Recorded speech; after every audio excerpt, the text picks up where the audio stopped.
Today is Election Day, and there are some big races on ballots across the state of Montana. We, of course, are keeping our eyes on several of them, from mayoral races to infrastructure funding.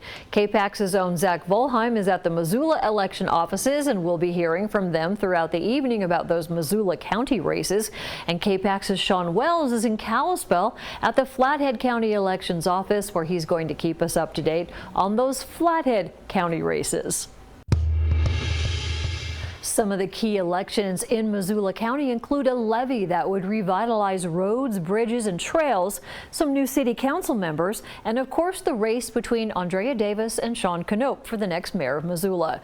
Now, ballots can be turned in person until 8 o'clock at the Missoula County Elections Office, and that's where we find KPAX's own Zach Volheim, who is live. So Zach, describe the scene down there right now.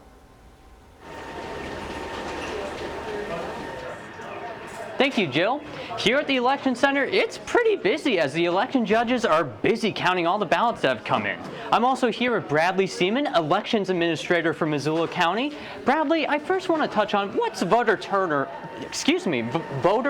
looking like so far? So our turnout numbers we ran just a little bit ago at 36.8%, which is pretty darn good. Historically, the last election, which was just the city, not the whole county, was at 38% turnout, but polls are still open for another 2.5 hours today. That they are. And then as we were talking earlier, there's also a new requirement this year that may be tripping some people up. I guess I'm curious to know if, someone forgot their birth year and their ballot is rejected, what is the next steps for them? So the big thing is it's not done. If you missed your birth year or it didn't match what's on file, we're going to reach out to you.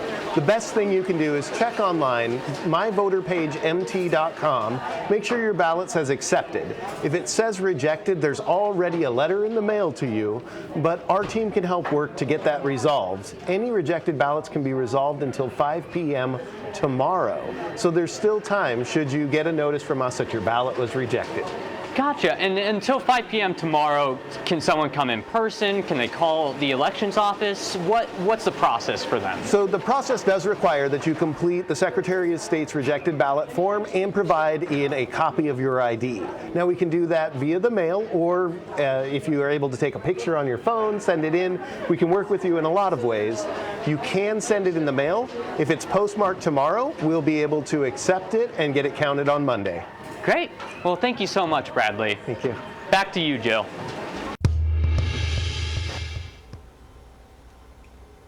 In Flathead County, the races on the ballot include funding for Columbia Falls High School, a new Flathead County detention center, that's a big one, and the race for Kalispell's first new mayor in 12 years. Now we go to Sean Wells, who is live in Kalispell, where elections officials are hard at work. Sean, what are you seeing up there?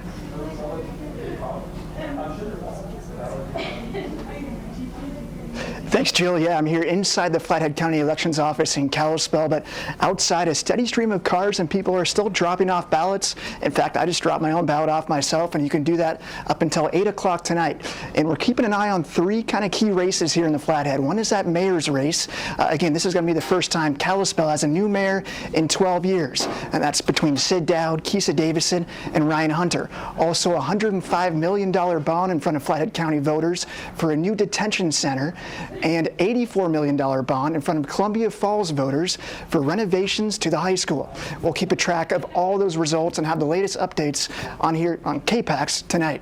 Jill, back to you.